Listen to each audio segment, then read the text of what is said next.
Arcelor Mittal Nippon steel 6.30 lakh ચોરસ metre સરકારી જમીન ઉપર ગેરકાયદેસર દબાણ કરી દેતા સુરત જિલ્લા કલેક્ટર દ્વારા 106 કરોડ રૂપિયાનો દંડ ફટકારાઈ ગયો છે। 1990 સાલથી એસઆર સ્ટીલ કંપની દ્વારા દબાણ કરી પ્લાન્ટ નંદીકેતન ટાઉનશીપ ઊભી કરાઈ હોય, જે એસઆર સ્ટીલ કંપની ખરીદ્યા બાદ એમએનએસ દ્વારા યથાવત રાખવામાં આવ્યું। બીજી વાર તેનો વિસ્તાર પણ વધારે હતો। હજીરા ખાતે સ્થિત Arcelor Mittal Nippon steel company જાણે વિવાદોનું ઘર બની ગઈ। 25 દિવસ પહેલા કલેક્ટર ગેરકાયદેસર જમીનોના દબાણ બદલ 18 કરોડ રૂપિયાનો દંડ ફટકાર્યો હતો। જિલ્લા કલેક્ટર દ્વારા 6.30 લાખ ચોરસ મીટર જગ્યા ઉપર દબાણ કરવા બાબતે અધધ 106 કરોડ રૂપિયાનો દંડ ફટકાર્યો છે। હવે દંડની રકમ જો 90 દિવસમાં નહીં ભરપાઈ કરે તો મિલકત જપ્ત કરાશે।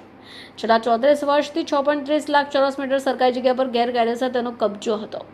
હવે 25 દિવસ પહેલા જ એમએનએસ કંપનીએ કલેક્ટર દ્વારા 18 કરોડનો દંડ ફટકારાયો છે।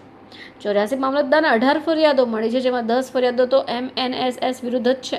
આ તપાસમાં સાબિત પણ થઈ ગયું છે કે કંપનીએ જમીન પર બિનઅધિકૃત કબજો કર્યો હતો, જે સરકાર નિયમો મુજબ દંડનીય ગુનો છે। 2 મહિના પહેલા જ કંપનીમાં ફર્નેશનનો સેફ્ટી વાલ્વ ન ખોલતા પ્રેશર વધ્યું હોય, જેમાં બ્લાસ્ટ પણ થયો અને આ દુર્ઘટનામાં 4 લોકોના મૃત્યુ નિપજ્યા હતા। 25મી જાન્યુઆરી ફરીવાર લિફ્ટ તૂટી પડી અને 2 વ્યક્તિઓ ગંભીર ઇજાગ્રસ્ત થઈ ગયા, જેમાંથી 1 વ્યક્તિનું મૃત્યુ નિપજ્યું હતું। આ કંપની વારંવાર બેદરકારીને કારણે નિર્દોષ વ્યક્તિનો જીવ લઈ રહી હોય તેવું અહીંયા કહી શકાય।